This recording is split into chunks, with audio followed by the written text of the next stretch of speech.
You're watching the Three and You Giant Fans podcast brought to you by Scott, Giant, Mike and Cardone. We're sponsored by Manscaped.com. Use code AGREYMAN to get a 20% discount and free shipping. And download our audio podcast at Apple Podcasts, Google Podcasts, or wherever you get your podcasts from. So those were the comments of Joe Shane in the aftermath of the Giants' crashing thud ending the season. But he's talking about Daniel Jones, and from his comments, it looks like Jones is the guy. They're not talking about if he'll be back, but basically, what the business terms will be for him being back. So, guys, I know it was a rough weekend. Silver lining, Cowboys lost, but Yeah. I think we got to. We stepped back. We had a good season, and it's good to look forward to what we have next year and try and build on this. Yeah, if you came here thinking we would change our minds on Daniel Jones, came to the wrong place. You can stop listening now. Thrilled to hear that those comments from Shane and yeah, like you said, Scott. I don't think I'm ready to talk about. Hey, in hindsight, that was a pretty good year yet. Maybe that's next week. Right. I don't know, but yeah, I mean, you things are on the up. Yeah.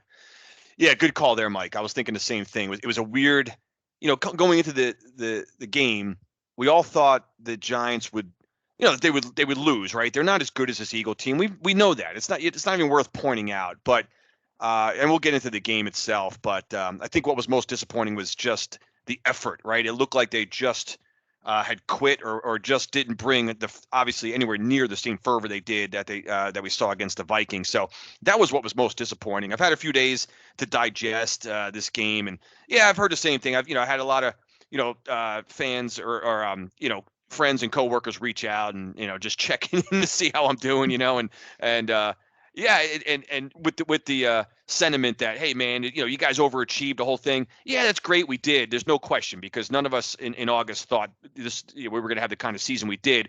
But when you're there and you're in the game and it's the Eagles and you lay that kind of freaking egg, it's just it's hard to swallow, really. Again, not expecting a win, just expecting a better effort. So Scott, I'll toss it back over to you.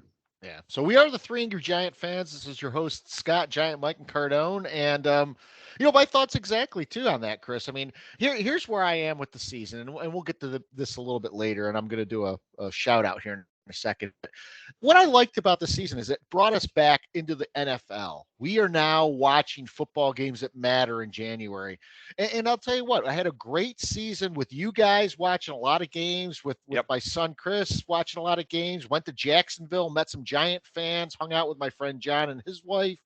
It's been a year that we've stayed invested the entire year. And it's one of those things where you look back and you go, this was a fun season. Let's keep this kind of thing going. Yeah, right. I mean, what last year, the year before, wasn't that all we were asking for? Can we just join the NFL again? We were asking to be like around 500 in competition for the playoffs. I mean, as sad as that is for this once proud organization, that's all we were asking for at the time, and we got that and more. And hopefully there's more of that to come. Yeah, I think we talked about it last week after the wild card win. Like, just it brought the three of us together, like for Sundays, and we had I had a great time, right? Just so many weeks, just looking forward to the game. We won some crazy games, early in the year and in the middle of the year. Then we hit a little bit of a rough patch, but all in all, guys, yeah, like Scott, you just said, I traveled up to New Jersey, went to the home opener against the Panthers this year. I haven't done anything like that in the last couple of years because the Giants they haven't even been in the NFL. They haven't been in the league. So, yeah, we'll, kind of recap the season a bit, but it was. We have a lot to build on. I think we're going to have a very active offseason, and I know we'll get to that in the next few weeks and as we head towards the draft. I mean, our season's over, but the NFL, we still got the championship games and the Super Bowl, so there's 3 games left in the NFL season, so it's not over yet. And then we go into a little depressive funk, until we get to like March Madness or whatever for you rabid sports fans, including myself. So there's about a 6 week period of just mourning and death there in February. So let's give a shout out before we break down the game. So hello, Lynchburg, Virginia. Not to be confused with Lynchburg, where Jack Daniels is made, but Lynchburg, Virginia, where the home of Liberty University, the Flames. It is the only city the major city in Virginia that wasn't recaptured by the Union before the Civil War ended, and it's named for its founder. So Mike and I will get a kick out of this. It's named for the founder, John Lynch. John Lynchburg. Lynch. So, Yeah. Right so on. Awesome.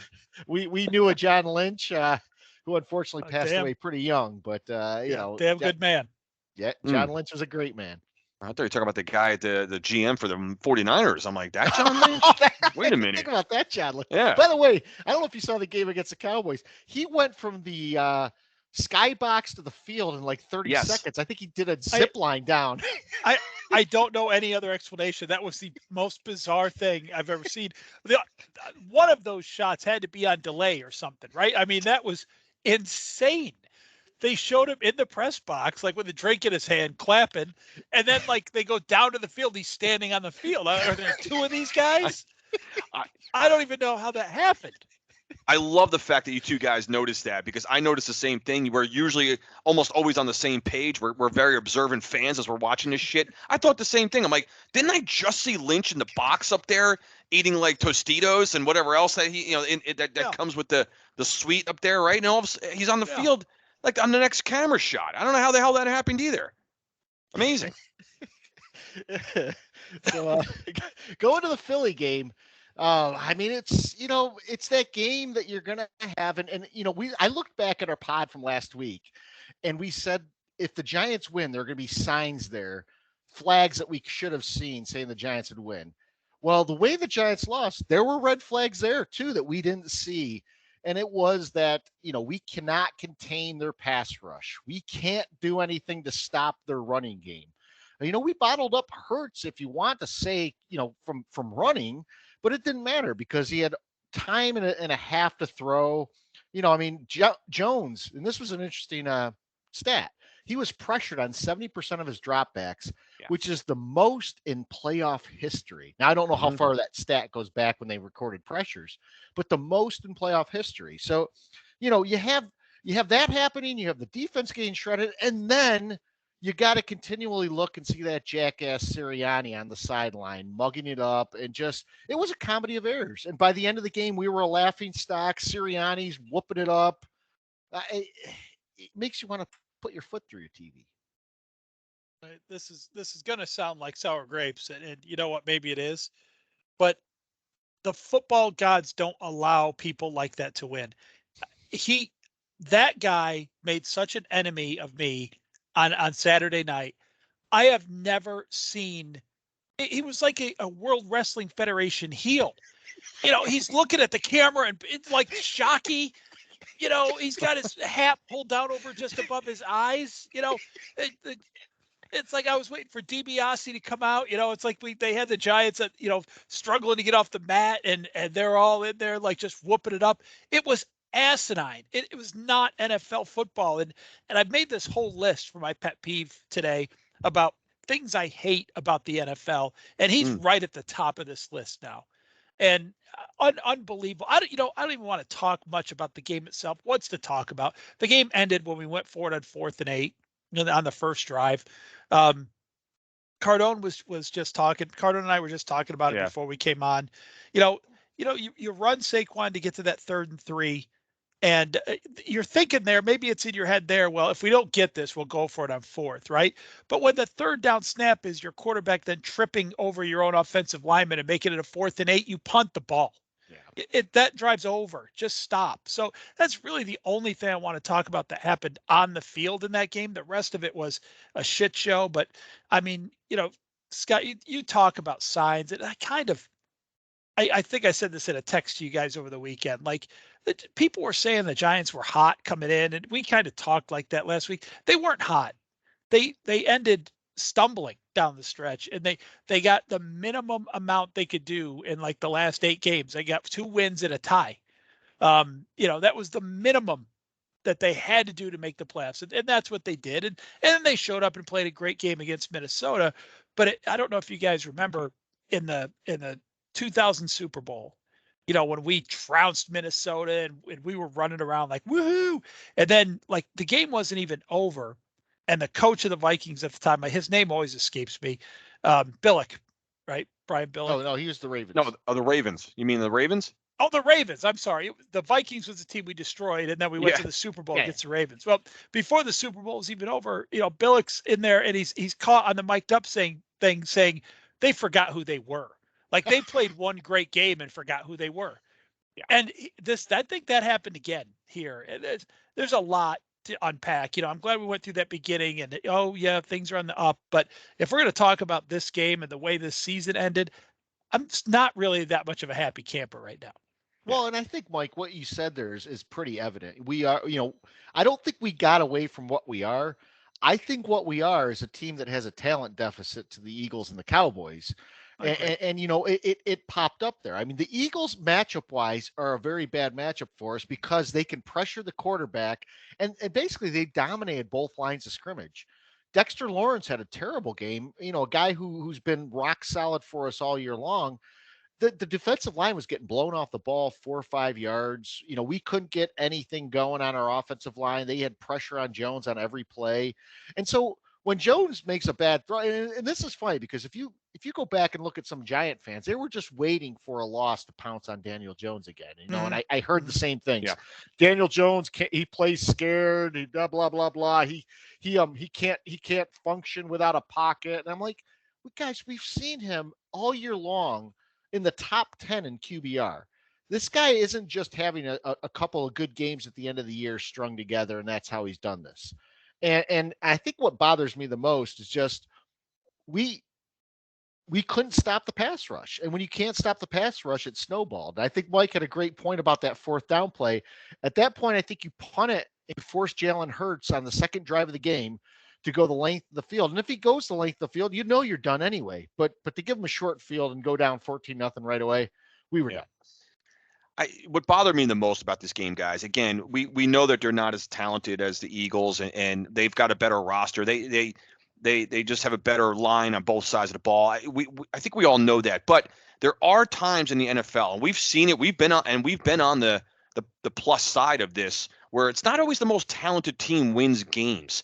What we didn't see, or what I didn't see in this game, was I didn't see any evidence of a fucking game plan on either side of the ball. I didn't see any playoff intensity, any ferocity from any of the New York Giants for whatever reason. Now, I don't know if it was just who knows, right? I don't want to speculate and say, oh, they were just happy to be there, or it was a short week. The Eagles were coming off the bye. They were rested. I want to put all that stuff aside for the moment, just for the fact, guys, we've been watching football our whole lives in this league, and we know that it's when a team just comes out and they game plan and they execute, and there's a mission there, and there's just intensity. Giants didn't have any of that. They took the field almost as if we know we can't beat this team. We're just going to lay down. That's the feeling I got immediately from this game, and that's what bothers me and pisses me off about. Was not expecting a win. I'll keep repeating that and sound like a broken record. But at the same time, when you do execute, when you do have a game plan and you have a mission and you have an idea of really what you want to do, the Giants didn't look like they had any of that, and that's what was most disappointing. I don't know, guys, if you feel the same way at all, but that's what I saw early on. And once they fell behind, we were talking about the decision to go on 4th and 8, and then once the Eagles came back down with a short field, 14-0, turn the lights out, fucking game over. It was just over. And then from there, the wheels. The only other time I actually got somewhat excited, again, the game was never really a game, but when we got it to 28-7 in the third, and then we forced a Hurts sack fumble, and we didn't jump on that ball. Let's say somehow we had a short, we were around midfield there. And again, you still got to go midfield, or half the field. But, maybe if they had cut that lead to half, maybe the game comes out to be a game. But that was never going to be the case. So I thought that we did have a game plan, but I thought that Philadelphia had an answer to those game plans. So, and actually, I think the game plan was pretty well known because even the announcers said the Giants are trying to get the ball out quickly. So we were trying to get the ball out quickly. So what did Philadelphia do? They were jumping routes, and they got to pick early from that. But I think what they were doing is look, they said Daniel Jones has 1 or 2 receivers he can throw to, and if he can't find them, we're going to be sacking them because we're going to have pressure on him. So they were sort of forcing, if they saw what Jones's first read was, they would go right after that.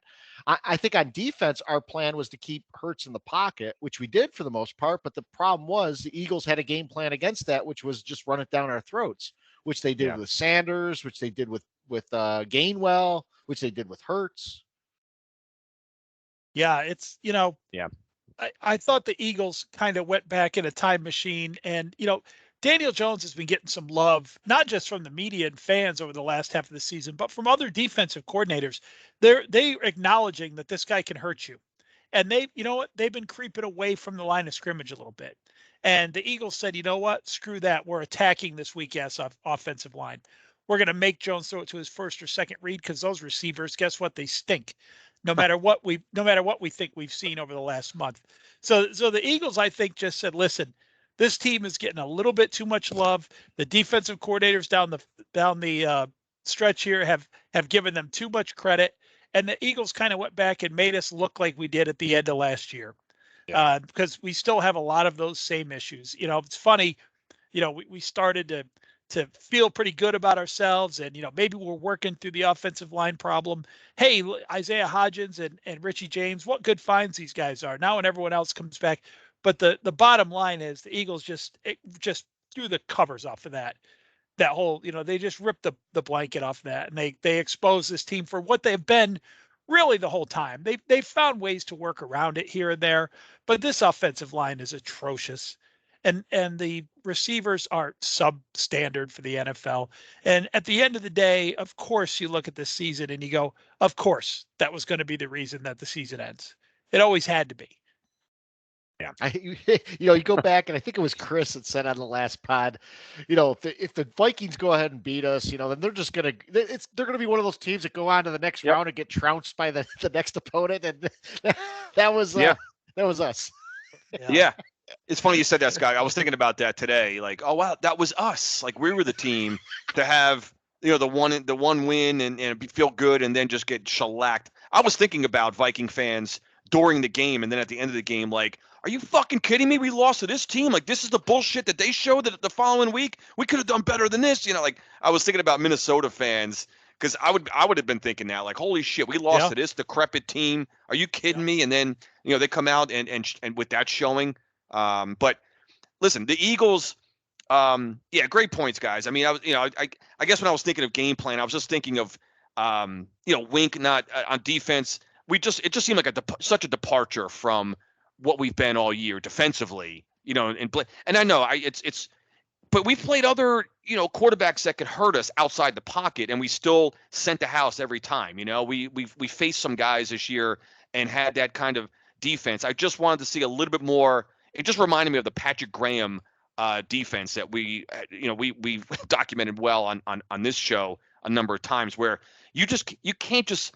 I just felt like we were just sitting back on our heels and having the offense absolutely shove it down our throat, dictate every ounce of that game, where at some point, hey, you know what, like, even after a couple drives, hey, you know what, this isn't working. Let's immediately go back to, like, pressuring Hurts, or let's do something different. I guess that's what I was thinking about, was that there was no change or adjustment whatsoever throughout the game. And I know it's difficult to do that in the middle of a game, but that's I guess what I was thinking about, Scott. It was just that it just didn't look anything like the defense that we got used to during the year that was successful. You expect to get burned on the blitz every now and then, and I know the Giants were second in the league in terms of blitz percentages and that kind of stuff. And you're right. I mean, but we still, and I knew Hurts we knew he was going to be 100%, right? All the talk about his shoulder and this and that, I wasn't even thinking about that, so I wasn't, concerned that he was, or thinking that, that, oh my gosh, the guy's not 100%, and we have a chance. No, we had no chance. The Eagles showed that that was the 1 seed all year. That was the best team in the NFC, maybe the NFL all year. We got a big dose of that for 60 minutes on Saturday. So, and hats off to the Eagles, man. Hats off. I mean, Siriani aside, whatever, but they put just a good freaking shot. That was a 1 seed right there that we faced. That was it. Yeah. No, I agree with that. And, Sirianni is more of a personal thing to me. That team was a football team, the best football team I've seen all year. And they did that to us twice, basically. They did it to us earlier too in the year. Now we didn't have some of the pieces back we had this time, so I guess it makes this one a little worse. But it's like every now and then the Giants will lose one of these big games, and they just can't lose it. You know what I mean, guys? It has to be like this epic, record-shattering things happening. Oh my God, they've scored on every drive, or sacked 12 times. It always has to be some stupid stat like guys, that. pressured Well, on what Mike, I don't mean to interrupt. Yeah. So Eagles, they were that was a Grey Goose Eagle game. We were drinking Aristocrat. Oh, yeah. You know what I mean? We were bottom shelf all night. Yeah. Just the kind of it just burns on the way down. You know what I mean? Just like the most horrific kind of Plastic bottle. one time distilled. I think Grey Goose is distilled, at least 6 times. Like we were drinking a 0.82 distilled kind of bottom shelf fire going down our chest. Was it Scott? From a plastic. Scott texted during the game. We were drinking out of the fucking plastic bottle, the bottom shelf. It was Popov and Aristocrat Chaser. You know what I mean? And the Eagle fans were Grey Goosing, but in the first quarter. Yeah. Yeah. Did Scott text during the game, "Hey, a Grey Goose lost"? Was that from Scott? Somebody texted me that. I think It was not me. No. I think it was. I think I sent that one out. Yeah. A Grey Goose loss. The Grey Goose. We got a Grey Goose loss, boys. Yep. Yeah. Guys, the bigger problem I had with Sirianni was just you think about the coaching fraternity, and you think about all the egos that have coached. I mean, Buddy Ryan, you had, Rex Ryan, you had a lot of guys that are arrogant, that are characters. And I don't think I have ever seen a coach in game act the way Sirianni was. And the thing is, the guy is just, he's mugging for the cameras, which you never see. Yeah. He's whooping it up. They're up 28-0. He's whooping it up, chest bumping his assistants. Right. He's trying to call timeout. He's trying to run, 2-point plays when they're up 27-0. And then he starts arguing with the official. That was an interesting exchange. It was caught on audio where he's like, it was. I know what the fuck I'm doing. I could be here. Actually, Nick, you can't, because I looked at the coach's box, and the coach's box does not extend down to the 5-yard line. You can't just run down and say you belong there unless you're calling a timeout. No, it was. I don't know if that's just acceptable behavior now. I obviously I haven't watched much sports media this week to see if anyone's talking about it, but it was embarrassing for him. And the funny thing, Scott, about the list of people you just named, what other list all those people's names are on? Coaches who didn't win the Super Bowl. and can you imagine Bill Parcells up 28-7 and waving a towel? And again, I go to Bill Parcells because that's who I'm familiar with. Madden, Lombardi, any of the great coaches, even more recent ones than that. This guy is just such a flaming asshat. And I hate it because he's sitting on the fucking absolute, royal flush right now. And I don't see anything stopping him. And it just, for the love of football, it pisses me off.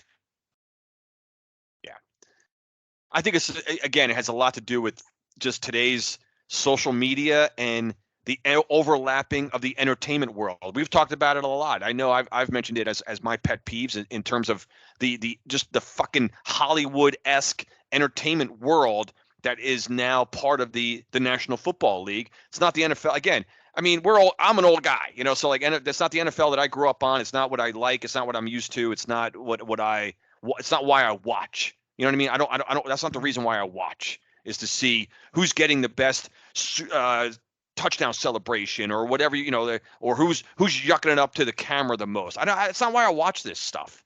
It's not even close. So to see a head coach doing it at this level, yeah, it's a little bit. It's just unbecoming of an NFL head coach. That's all. But look at every other coach that's still in there. You got Zach Taylor, who just had a huge win over the Buffalo Bills. McDermott is about as vanilla as they come. Zach Taylor's not woofing it up. Andy Reid, for as bad of a dad as he might be, he's an awesome awesome head coach. But he's not whooping it up. he's just on the sidelines. He's coaching. You don't see Kyle Shanahan doing things demonstratively. You even don't see Mike McCarthy. It's just it's not head coach behavior, as Cardone said, and it stood out a lot. And it's just that when that behavior is going to get, I mean, give this guy 1 or 2 losing season and his ass is gone, because that shit, that's the kind of stuff that's just not going to be tolerated for long. You don't have 500 seasons and act like that in a playoff game. And if something tells me he would, and he will, but this guy, I don't know. It really struck me the wrong way. And yeah, I was salty. I was salty anyway. So maybe that had a little something to do with it. But I don't know, man. When I think about the times I saw him and the times the camera was on him, and the time he mugged for the camera and looked into the camera, and did basically the same thing that immature ass Jeremy Shockey did. Put the 2 fingers at the camera and shaking his head. As Feely's missing a field goal. Yeah. Yeah. As if behind him a field goal. Yeah. So, this is what the Giants do. I think I said it in one of my salty texts. This is the Giants thing that we do, is we humble arrogance. That's been something we've always managed to figure out a way to do. This guy's in our division. We get many more cracks at him. I just really hope, and I'm sure he is, Dable's at the table right now figuring out, I got to beat this team. I got to figure out how to beat this team, how to beat them consistently if I'm ever going to do anything in this division. Who knows how many shots you get as a head coach these days? If he doesn't figure out pretty quickly how to beat Nick Siriani, his days could be numbered, unfortunately. So we're going into the rest of the playoffs. We don't have a dog in the fight now. What do you guys see happening? Who do you from the comments, I think you guys think that Philadelphia is the juggernaut. So I'll start with Chris first. How do you see it unfolding the rest of the season here? Yeah, I think I'll start with the NFC first. That's the early game. That's the first game on Sunday. And I've been saying it. I really have been saying it all year, guys. I think the Eagles, if you remember, around whatever it was, maybe October, maybe not that early, but definitely by November, I had nightmares about. In fact, it even came up from Novak even posed this question, I think, back in November. I was dreading the Dallas at Philly NFC Championship game. Thank God we didn't get that, right? Because I would have just had to leave the planet if that was the case, right? I mean, imagine sitting and suffering through that matchup. But I've been paying more attention or watching, obviously, in playoff time now, getting a little bit more of the 49ers and watching them. And I'm impressed as hell, with the San Francisco 49ers. But I think, without getting into like X's and O's and breaking down how that game's going to go, I see the Eagles winning that game. I think, home field, of course, will have a little bit to play there. I know the Eagles are only giving 2.5, so it's actually, on a neutral field. I guess that means the Niners would actually favor by 0.5 point. You get the 3 points at home, but I think this Brock Purdy run just has to end. I don't know that.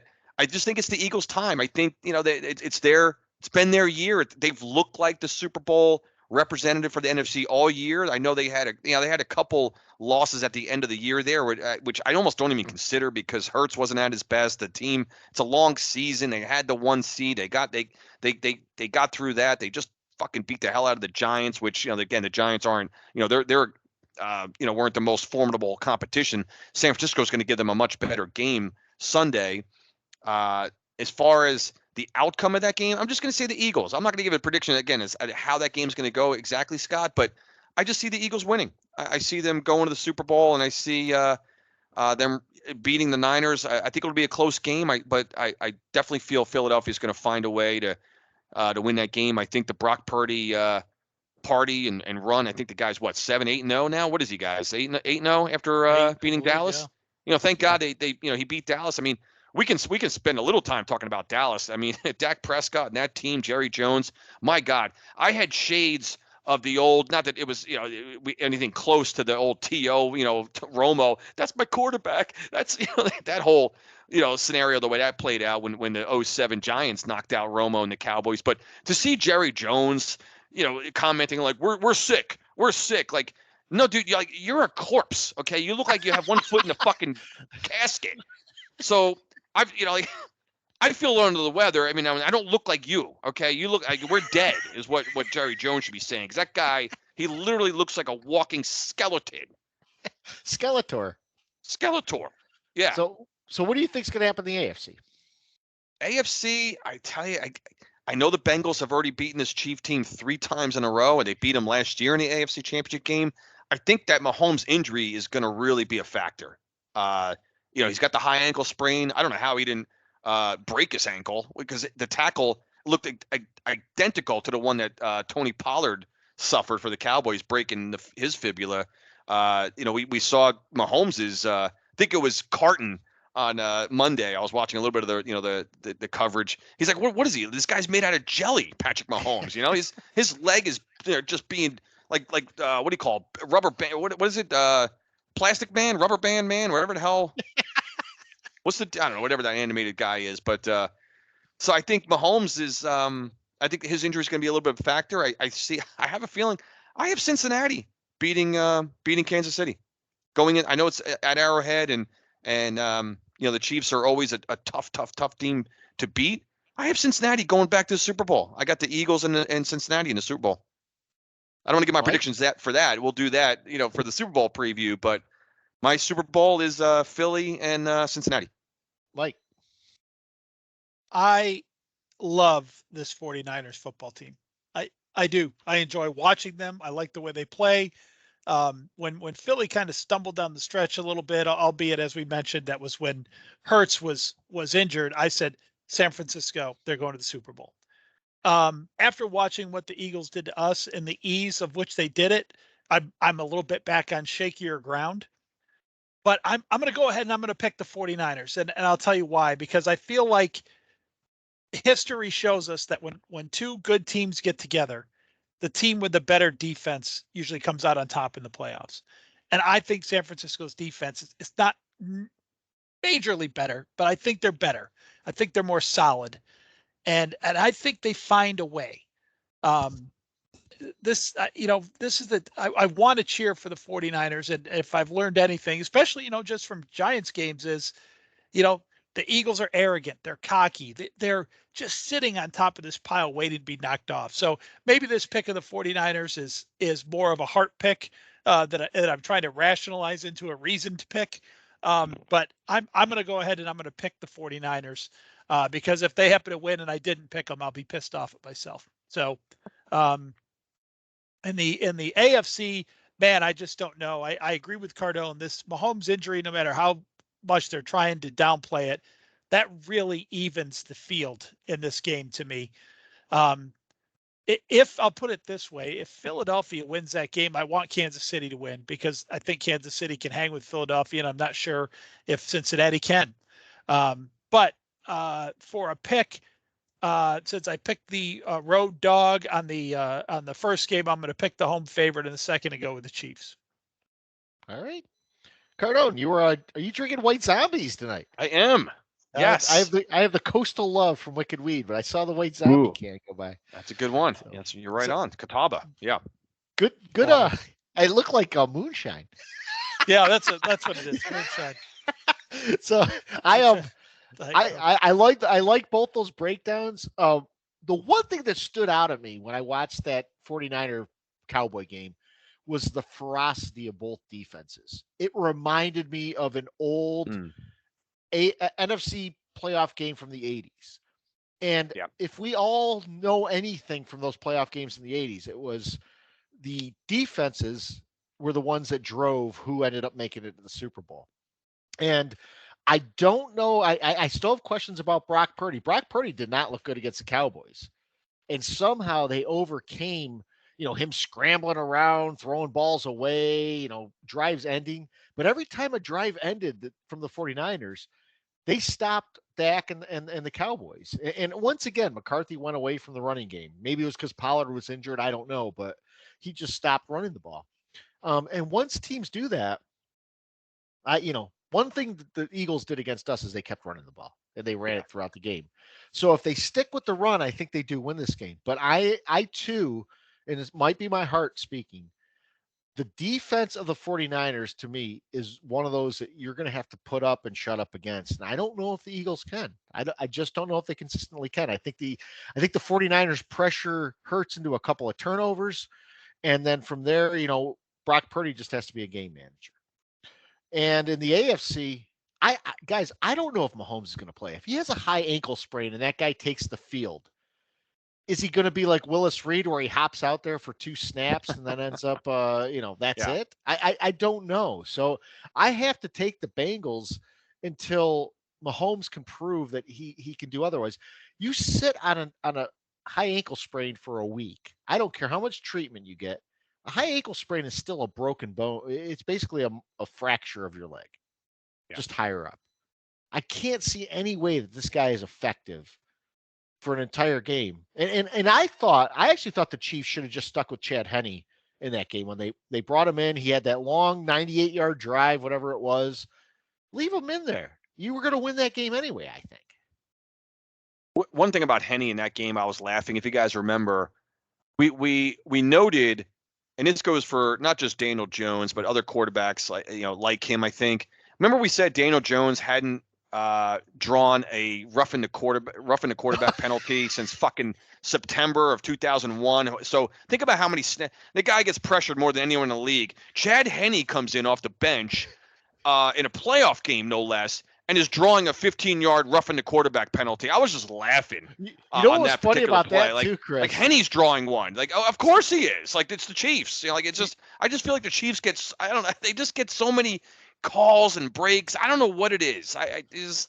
You know what was funny about that? So Henne drew that flag, which was a hit to the helmet, apparently, when the guy came in and rushed. Right. Not even 2 series later, Lawrence is back passing, and he gets hit helmet to helmet. And even the announcer goes, well, that looked like a hit to his face mask. That could have been called. Well, it was called 2 series ago. Why is it not being called now? And Scott, the hit to Lawrence's was like that was helmet to face mask. Like not even close. The one on Henne was the old helmet to the fucking shoulder pad to Henne. Like it was. I mean, he grazed. He definitely got a little bit of the helmet. No, the Trevor Lawrence one. There's no question. Being completely objective, that one was more severe than the Henne one. Henne's draws a foul. Lawrence's does not. So anyone who thinks that there's not something going on with how these games are called, I'm sorry. It's hard. I hate to be, just blaming officials or talking about how games, but it just makes you scratch your head, guys. Does it not? We talk about this each and every week. It feels like. Yep. I can't explain it. I can't explain the call on Henne. Well, you can explain the call on Henne by just saying these clowns make that call way too often. Mm-hmm. But then, like you said, 2 series later or whatever, it happens to Trevor Lawrence, and now you're explaining the other. You're trying to explain the other call, which was a no call, and it just you can't. I can't wrap my head around what's happening today. I just. The more I think about it, I've had all these different ideas over the years about how to fix this. Younger guys, faster guys. Maybe you get ex-players out there. I don't know. But how about the other one? Just have just enough guys out there to spot the ball and roll the clock or stop the clock, and let the rest of the officiating come down from a booth. I just have the minimum amount of guys. Take every judgment call out of everyone's hands except the people in the booth. What the NFL doesn't realize, don't know what to do. If you just ran a game and called just the blatant fouls, a game would run so much more smoothly, and there'd probably be less controversy. Because who's going to complain if some guy off the ball is contacted 7 yards downfield versus 5 yards? As we saw with the Eagles run a wide receiver screen play where it's offensive pass interference every time they run that play, and it's never called. So it's like it's just an inconsistent application of the rules. Yeah, I mean, if they're not going to call it an entire, as we've said before, a team's entire offenses are built around that pick play. But when the Giants try to run it, because their entire offense isn't built around it, apparently they get called for it. Hell, when they're not even trying to run it, when just two people run into each other. So it makes me think. Listen, this is crazy. Defensive holding, crazy. Illegal contact, crazy. Just get rid of it all. Just put it back to the way it was in the 80s. Can we do that? Who cares if it limits offensive scoring a little bit? Was that a problem in the 80s? Were people not watching football? No. It's time to go back the other way a little bit, right? Well, just get rid of the rules. Well, part of the reason, though, Mike, is that we did see some scoring is because the clock would stop when you went out of bounds every now and then. And because you didn't have all these, the bullshit today, there were incomplete passes every now and then. Instead of the 72% completion percentage that these guys throw at today, the clock would stop. And so I don't want to go on that, tangent, but no, it's just you're right on. You're right on. There was nothing wrong. They started correcting things that weren't a problem, and they ended up now where they are here, where it's just ridiculous, where they can dictate whether or not you get a first down on pretty much every drive. Yeah. Well, and they do. I mean, that's the funny thing. It's 3rd and 9, and a ref can just throw the flag down for illegal contact, defensive holding, and there's nothing you can do about it. You just sit there and you take it. The funny thing about illegal contact, and the problem I had with that rule from the day they put it in the rule book or started enforcing it, whatever, is every receiver gets contacted more than 5 yards down the field every play. Yeah. Every receiver on the field. Unless you're in a very loose zone coverage. Yeah. If the defense is in man-to-man, they are essentially committing illegal contact on every play. So outlaw man-to-man. I don't know where to go. I don't know. You're doing like NBA where you outlaw the zone. Is that what we're doing? Like, yeah. That just seems like a rule that was put in there specifically so that they could tell officials, you can throw a flag anytime you want. Yeah. Well, I was going to talk about the off-season moves, but we have some questions that start going into that. So, guys, we still have a deal with manscaped.com. So go to manscaped.com, get your men's grooming equipment, use the code AngryMan, and you get 20% off your initial order. You get 20% off any order you place, and you get free shipping. Yeah, they have a new product. They now have a face beard trimmer that is the kind that has the dial-up. What do you call it? The dial-up guard on it. I forget the name of it right now. Yeah. And so I know that we still have a deal with them because I used our code yesterday when I ordered one of those. So right on. Pretty excited to get it. As you can see, I've not shaved because I'm waiting to receive my new shaver. You got the Dables going. The Daves. Yeah, a little bit of the Dable. He wears it. I love it. He wears it better. He wears it better than I do. Listen, Christmas is obviously come and gone. If you didn't get your man the any products from Manscaped, for Christmas, Valentine's Day is right around the corner, ladies. So for our lady listeners, you're every man can benefit from any one of them. Just great products from manscaped.com. So go on there. Valentine's Day is coming up. Get your man some grooming products. You realize ball deodorizer, whatever your man might need. Go. Angry Man. Yeah. Valentine's Day's 2 weeks away. It's 2 weeks away. That's right. My God. Jesus. It's the perfect gift. Absolute perfect gift. And if you're if you're like our friend Tiffany and you like a little bit of the hair down there, get him a face trimmer. There you go. We have options. Right. There's a grooming product for every part of your body. You guys got pet peeves this week, Mike? Are we to pet peeves already? Pass. Yeah. Well, because I think we got quite a few questions, so I wanted to save some time. Quite a few. Yeah. Right. So I don't really have a pet peeve. I'm always on the lookout for pet peeves. So when I'm as salty as I was watching the end of that Giants game, and then a commercial comes on, after the Giants like throw an incomplete pass on 3rd and 14, they go to commercial. A commercial comes on for Nickelodeon for the next slime. week, the slime thing. And I just my wife had gotten home and I just am like, I hate the NFL. I hate everything about this. I really do. Like I want to be done. I don't know why it can't be done. It's simply because of the Giants. Because there is nothing else about this game. The people that play it, the people that officiate it, the people that call it on the radio, the people that call it on TV, it all is complete garbage. And we already started to go there with the officials. We've already started to go there a few different times tonight because I think we're all salty. But the officials are calling a different game than the one I grew up loving. The media is just moronic. I don't know if you guys caught this, and I didn't catch it during the game, but I saw somebody play the clip today. So Mahomes is like limping, and he starts to throw, and the ball comes out of his hand, and he just kind of pushes it forward on a play, and it lands incomplete. And Collinsworth is like, "What a play by Patrick Mahomes."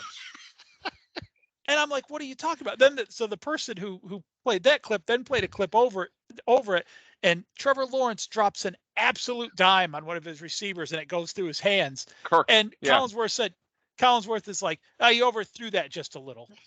And it's like you already have decided why are you, I'm totally repeating myself. We hate these guys. I know it, but are you drunk? Are you not? Are you watching a different game?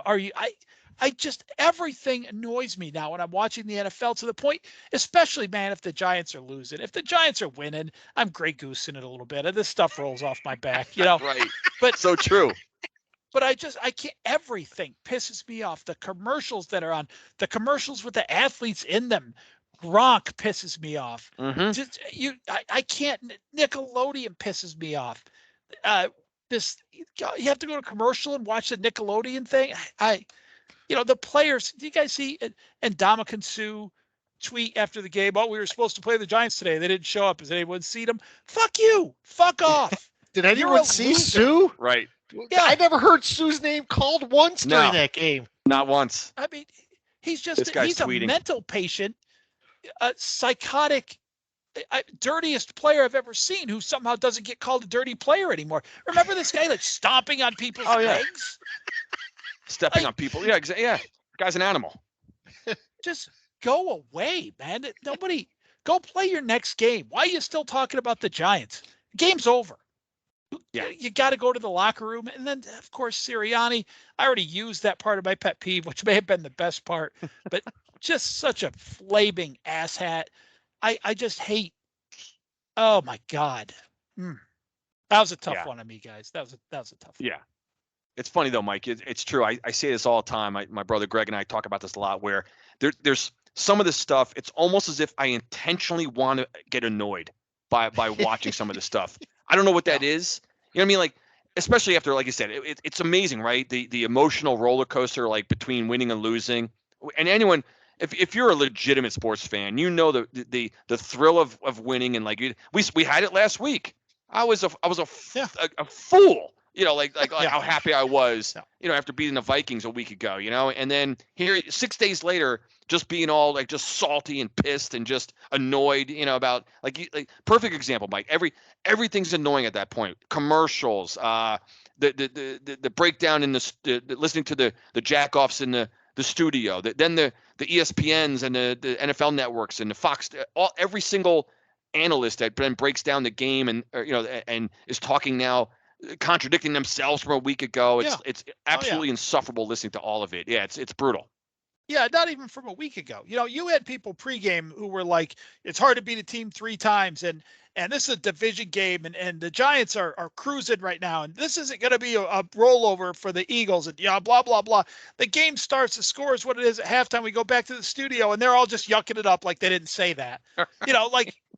Like they're having a Grey Goose in the studio. Like, oh, what do we tell you? What do we tell you? Here's the stinking Giants. They suck. It's everything just gets up under your skin when you're losing. So my mind was so clouded with hate. I could not pick one pet peeve. I just sort of was like all of it. Yeah. All of it, the whole thing, blow it up. It's great. Chris? Yeah, I there was a moment in the at the end of the, if you guys remember, it was the end of the Bills. I'm talking about a specific moment or event that happened on the sidelines after Josh Allen threw that last interception against Cincinnati to essentially end that game, right? I mean, Buffalo wasn't coming back. Cincinnati had just played a terrific road playoff game, really the entire game. But if you remember, I tell you, my pet peeve, I am sick to death of these diva wide receivers in the National Football League. And Yep. I want to point out a specific moment on the sidelines where Stephon Diggs, who I like him, I like him but he's a wide receiver in the NFL. So what I'm saying is, like, yeah, the talent's there, all of that stuff is there. But when these fuckers don't get the ball when they think they deserve it, I don't know if you guys saw that. Did you see the clip? After Allen, he's bitching out Allen, showing up his star quarterback on the sidelines, and Allen is sitting there looking at the tablet, not even picking his head up to listen. The best part about that was not looking at him. Yeah, not even fucking looking at the guy. Diggs has got the palms up, he's all, animated, gyrate. Fuck you, Diggs. Like, because guess what?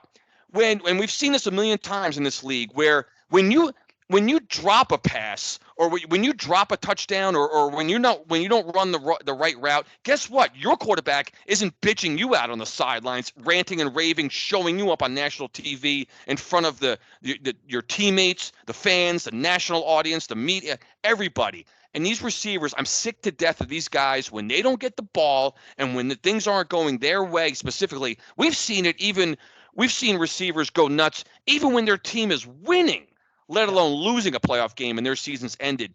So you think Josh Allen needs to deal with your bullshit ass on the sidelines, like chewing him out? Go down, just get away. Go down the side. This is a team win. It's a team loss. I know those are kind of cliches and all that, but we saw it. I tell you, and the one example I thought of early in the year happened to be in a game against the Giants, where I remember when we were playing at Seattle and we were in a close game. Geno Smith, who played great all year, I give Geno Smith a lot of credit, just on the side. But if you guys remember, he threw what would have been a touchdown to Tyler Lockett, who inexplicably just dropped the ball, right? Guy's a human being. So what did Geno Smith do? On the sidelines, had him on the helmet. He's got his arm around him. He's saying, I'm coming right back to you, dude. Don't worry. No sweat. The whole thing. Lockett was, upset that he dropped the pass.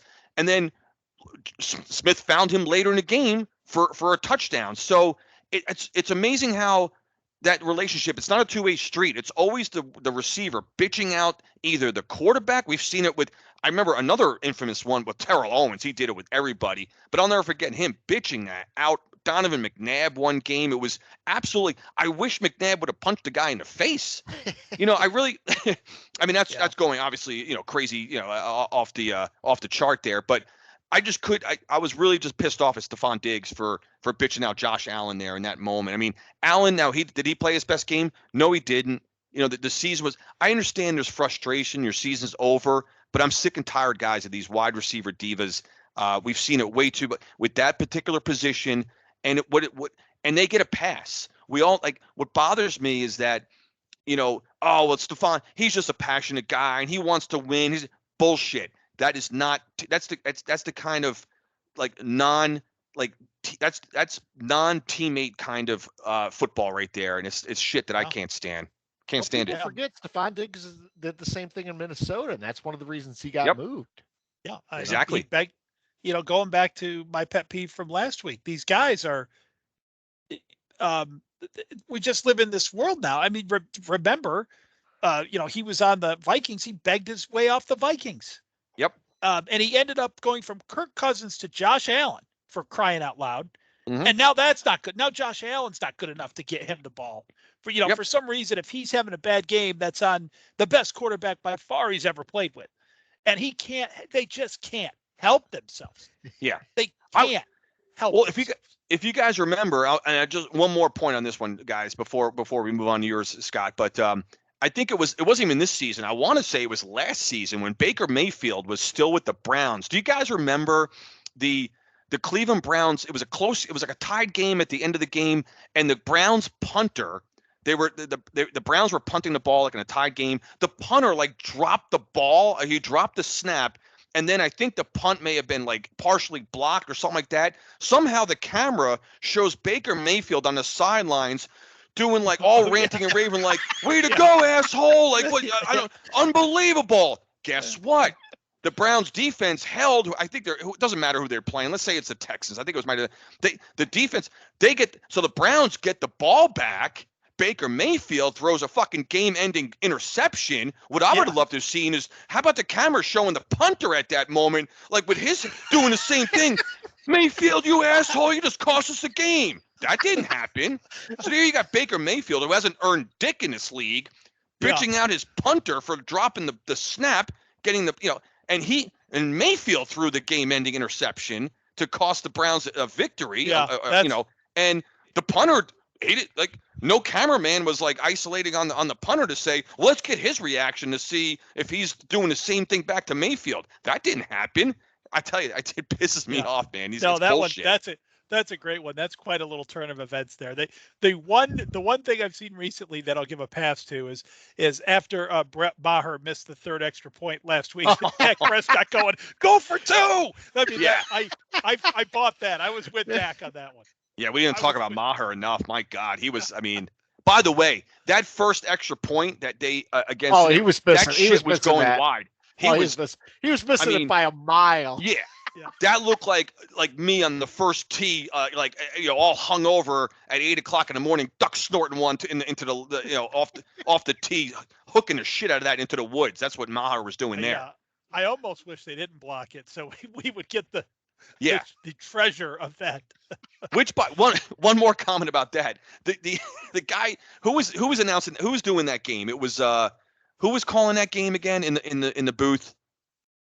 I don't remember. Cowboys Niners. It wasn't Olsen. Was it the Olsen? No, it wasn't. Olsen. It was Olsen. Was it Olsen? Yeah. And what's his name? Davis. We had Joe Davis or whoever the fuck that is, and Moose Johnson. Moose. Yeah. So it was the other guy. What's great about they're so fixated on, as we all were, right? The whole country was fixated on Maher and whether or not he was going to, so I'll give him that. But after the kick was blocked, every blocked field goal or PAT before that one has always been, it's blocked. The Cowboys block it. This asshole goes out and it's like, the Cowboys blocked the kick. He goes, and the kick is no good. I don't know if you guys picked up on that. Like, he was so fixated on making sure Maher, he goes, it's no good. Like, no, it was blocked, asshole. It probably wouldn't have been good. But I've never heard a block kick said, where the announcer says it's no good. What was funny later in that game was, that happens, and then Maher trots out there a little while later for a 25-yard field goal, and he hits it, and they're like, oh, that's about the same distance as an extra point, but he just drilled it, and the announcers are like, okay, well, he must be breathing a sigh of relief right now. I'm like, oh no, he has to make an extra point. That's what's in his head. Right. It's an extra point that he has to make. So he comes out there later and it's like a 40-yarder, but unfortunately the Cowboys never scored another touchdown. So I wanted to see this jackhole kick an extra point. Fortunately, they never scored another touchdown. Yeah. Right. The nation was watching. So the one thing Chris said there that I loved was, talking about McNabb punching out T.O. Look, the game was over with the Giants and the Eagles. I wanted the Giants to run a sweep to the Eagles sideline and just take the fuck out of Nick Siriani's legs. I'm so glad to hear it, Scott. I'm so glad someone's on board with me on this thing. This guy has got to go. Just take. Yeah. I mean, there comes at some point. There comes like we always hear about it when the offensive linemen protect the quarterback or they don't protect the quarterback. There becomes a professional responsibility to maintain the integrity of the game. At that point, just take the fucker out. If you have to sit out a game because you elbowed him to the fucking head, fine. That'll be the opener next year. Who cares? Yeah. Right. So my pet peeve sort of dovetailed a little bit of what Mike was saying at first, because he was talking about, Mahomes and dropping the ball and things like that. And great play. I love how enamored these analysts are with QBs that throw off script.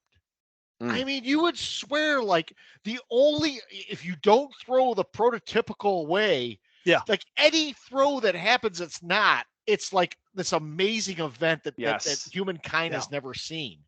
You know, I mean, you have Mahomes, which they laboriously every game go into like the 4 flicks that he's had and things like that. Yeah. Great. I mean, he got the ball to a guy. Doesn't matter how he really did it. No. Remember last year, Stafford's no-look pass that they kept replaying over and over again? Even Purdy last week, he threw one sidearmed. And I think it was Olsen or whoever. It was either Olsen or the play-by-play guy. Look at Purdy going Kent to Colby, which I thought was a great reference because Kent to Colby was always the sidearm guy. But it's like, you know, what is the QB supposed to do? Is he just supposed to throw it into a defensive lineman's hands or something? I mean, just because he throws it sidearm doesn't mean it's some sort of magic. He's just getting the ball out a different way than overhand. I don't get that enamored, people with. It's true. That's a great call. It's true. I'm thinking about other sports, and like there's so many. Like every single sport comes to mind. Like in hockey, well, there's a snapshot, there's a slap shot, there's a backhand, there's a wrist shot. Oh, by the way, the same guy can do all those kinds of different shots. The fuck's the difference? In golf, you have a draw, you have a. Oh, we lost Chris. It's our weekly. Our weekly fade. Chris. You lost me again. It's our weekly. You're back. It's always about this time. It is about this time. I swear to God, it's like I run on batteries here, and the thing just starts to like die out. So no, you were saying there's a draw, there's a fade. That's where you drop. Well, I was just saying like just different different sports. Like there's different ways to like maneuver a ball in golf. Yeah, like the golfers they hit a draw, they hit a fade. There's like there's different shots. You know what I mean? So you're right, Scott. It's a great one. Like. What's so enamored or so unbelievable a professional athlete quarterback can deliver the ball at different fucking arm angles? It's so true. I mean, hasn't anyone like just messing around playing two-hand touch football with your friends? Like someone gets loose and comes near you, you just kind of wing it around them. I mean, it's called instinct. It's like all it is. Right. In basketball, like, sometimes you hit a straight jump shot. Every now and then you may have to like throw a hook shot in there. I don't know. Like, what's the difference? Yeah.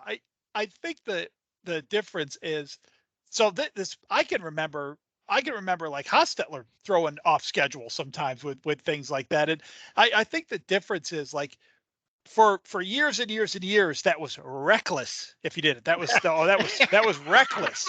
Yes. Until about the time Brett Favre came around, then it became acceptable. Gunslinging. Now it's gunslinging. Unless there's another rule, unless you're Eli Manning, then the gunslinging becomes back to reckless. Remember the media when Eli was getting sacked that he switched the ball to his left hand and threw it off, and they're like, "This is what he can't do." And then like Favre did the same thing next week. Oh, Brett Favre! Oh my God, just having a good time out there. It's playground ball. Well, that's they don't ever talk about the times that Mahomes actually does not complete the pass or drops the ball and things like that. But every time he does one where he flicks it the other way, or the Chiefs get the most, and I loved it because I had Travis Kelce on my fantasy team this year, but they get the most cheap touchdowns where he just flings it forward. Yeah. And not only is that a touchdown pass, it's a touchdown reception too. And you've just shuttle passed it forward like half a yard to a guy who's basically taking a hand off. Yeah. They love that. People love that. Love it. They absolutely love it. Yeah, they do. And the book out on it has changed over the years from reckless to creative, innovative, athletic, dynamic. Throw any adjective you want out there. Yeah, back in like 58, if Mahomes was Lombardi's quarterback, the first time we did that, Lombardi would have been, "Get him out of there." This guy do it. So we do have a few questions this week. So the first one is what is our number one priority to resign in the offseason? Is it Jones, Saquon, Dex, or Leonard Williams? Or you can go off the board on that.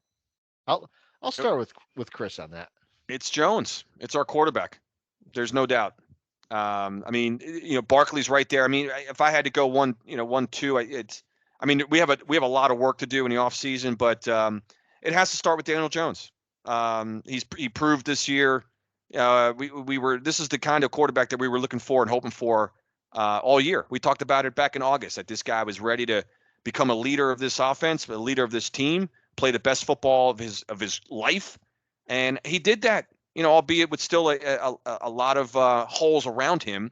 Offensive line, we could talk about that all the time. But the short answer, Scott, is for me is Jones. It starts with the quarterback. It's the most important position in all of sports. Yeah, agreed. It's Jones. He's got to be our number one priority for all the reasons Chris said. Plus, it's the most difficult to actually replace. If Jones walks, if you're trying to do it in the draft, you're basically buying. It's like, let's make a deal. You're buying a box that you don't really know what's in it. The donkey. Yeah, could be the donkey, right? Right. So yeah, just because of that simple fact, just because we have no better obvious options to us, and unless they know for a fact there's some quarterback better than Jones out there who's going to get cut, released, or they're going to trade for, then they have got to re-sign Jones. He's got to be the number one priority. And then second, I would go one of Dex or Leonard Williams. I don't think you could lose both. Yeah, that's good. That's good answers, guys. So this came in from KC. He was on preseason. I agree with you guys. I do think that there's like 1A, 1B, and things like that. Like, I think you have to re-sign Dex. I think Dex is an easy re-sign. I think Leonard Williams will probably be restructured. But DJ is the guy that if you can't get a deal done, all of a sudden you're sitting there saying, who do we have a quarterback? You can't go into a season with Tyrod Taylor. Yeah. And if you draft someone, so let's say you have Tyrod Taylor and you draft someone, then you're looking at going at another season at like 4 wins. And I just don't think we want to take that step back after what we did right now. I think Saquon's a guy. It's not going to be so much how much we'll offer him; it'll be how much he'll accept to stay. Yeah. Because I think anything over $12 million, we might let him walk. Yeah, is a franchise tag available for anybody? Because if you're going to use that on one of them, you use it on Saquon, right? We don't mind. Yeah. You don't mind making him one of the 4 highest paid running backs in football. So you can use the franchise tag on Saquon. Yeah. Yeah. And I think that makes the most sense out of all those guys. Yeah. Yeah. So another question is, what positions in the draft and free agency are we going to target? I think this one's pretty obvious, but Mike, I'll let you start. Same answer I've had the entire time we've been on the air with this podcast. Yeah. Guards, centers, and guards. That's the positions I want to target. No wide receivers? Upcoming draft. We definitely need wide receiver. They seem easier to come by in free agency. But yeah, I'll add. So I'll take out. So I said guard 3 times. I think I'll take out one guard and replace it with wide receiver. So the positions are guard, center, wide receiver. The free agency class this year in wide receivers is really poor. Oh, is it? It's really bad. Yeah. Now that kind of ties our hands. Now you got to remember, coming back into next year, presumably we have Shepard, Wan'Dale Robinson,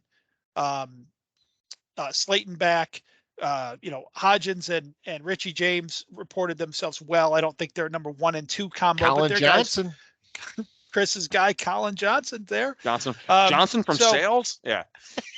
So we get significantly better at wide receiver by just getting healthy, but I still don't see a big time number 1 on there, which I think we need. Yeah. We need the AJ Brown signing. We need that type of signing. Yeah. Yeah. I couldn't agree more with Mike's. It starts with interior O-line, and then certainly receiver. There's some obvious ones.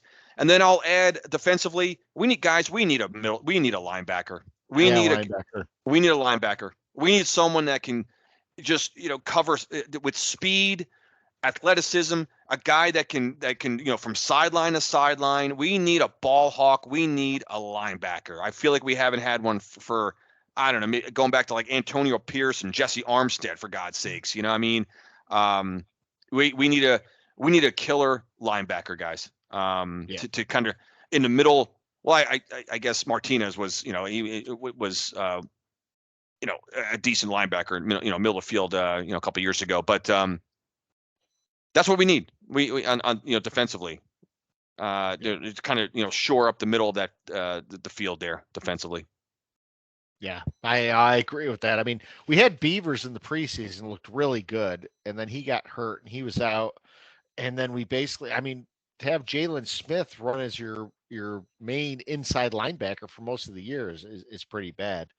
I think in the draft we need to focus on three positions: OL, offensive line, could be a guard, could be centers, wide receiver, and then defensive back.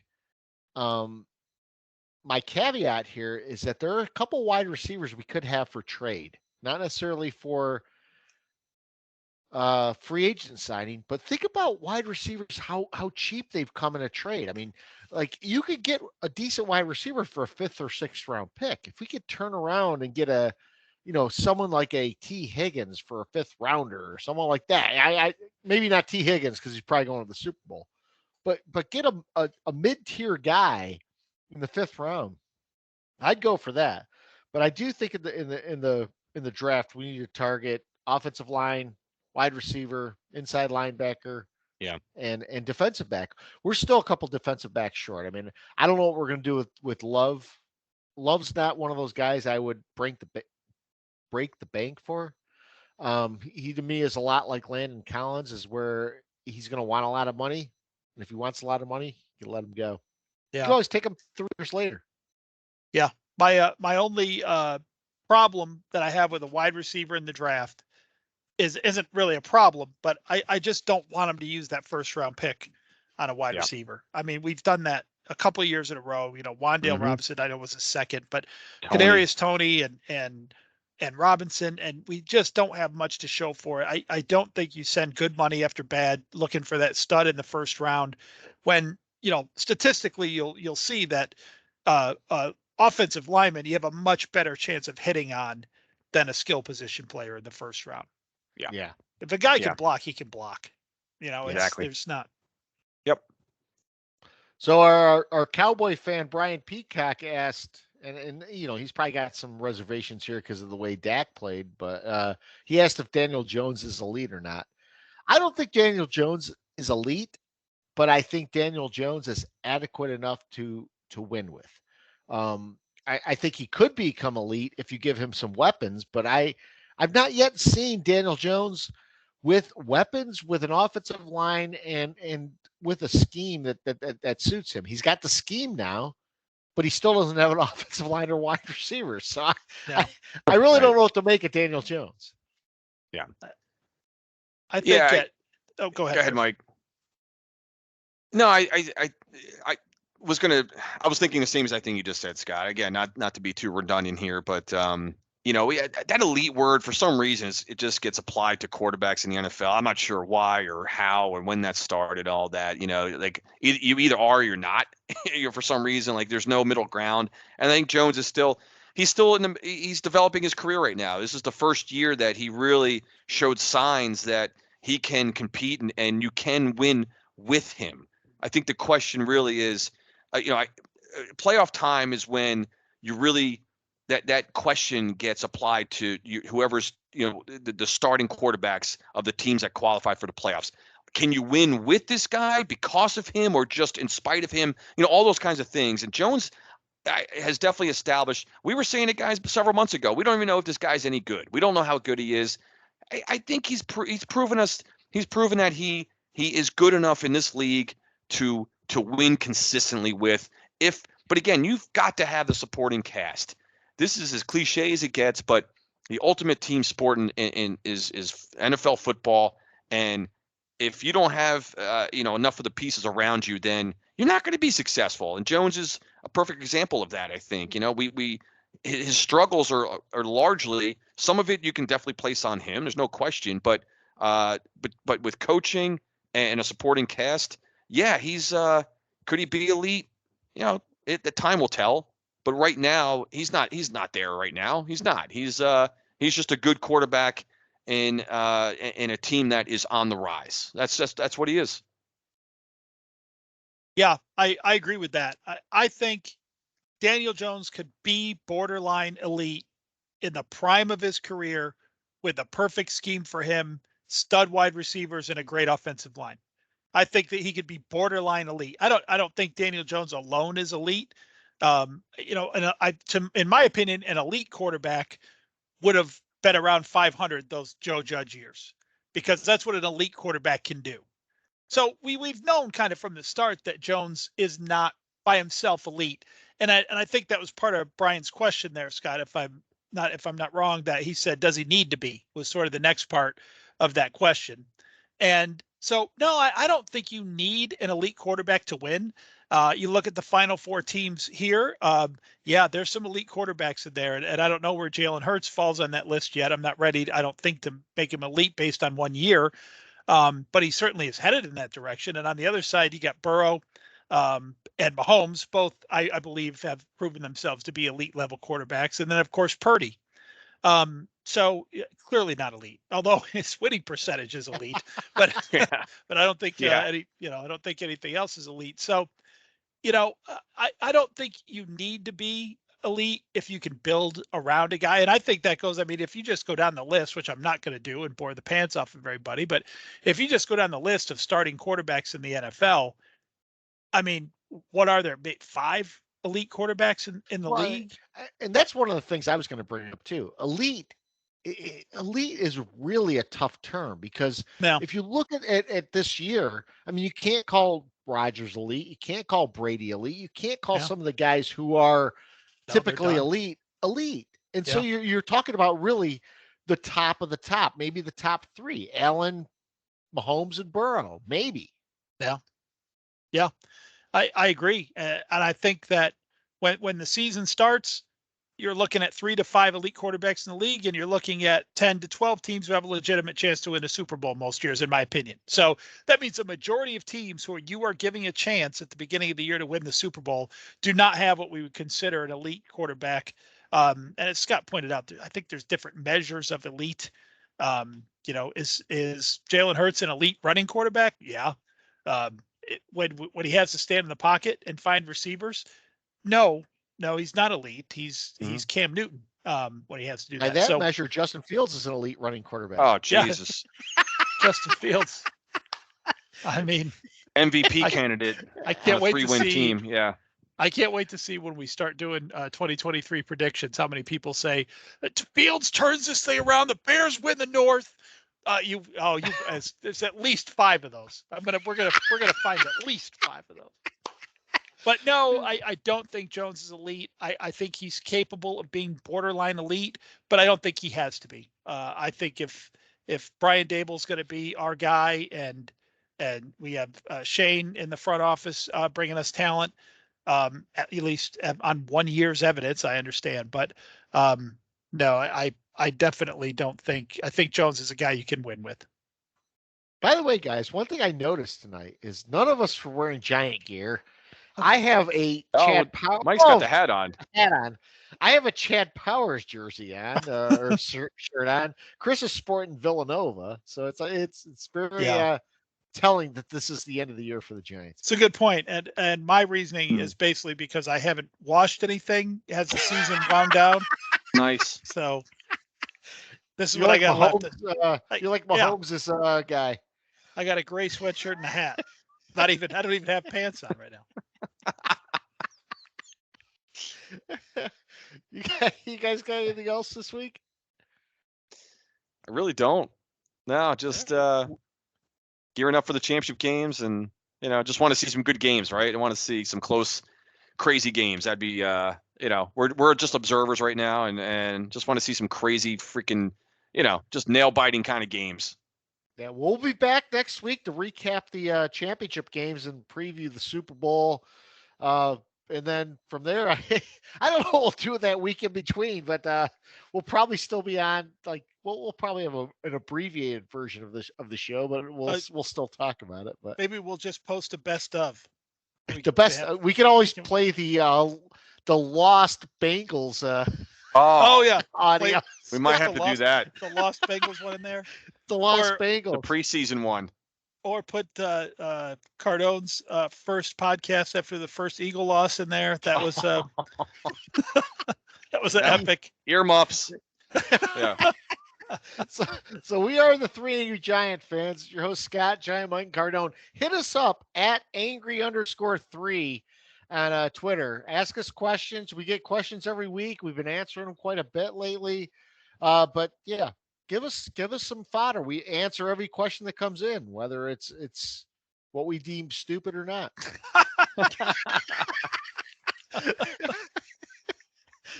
So No such thing. Until then, we'll see you guys next week. We'll be back to recap the Eagle 49er game and the Chief Bengal game, and preview the Super Bowl without the Giants.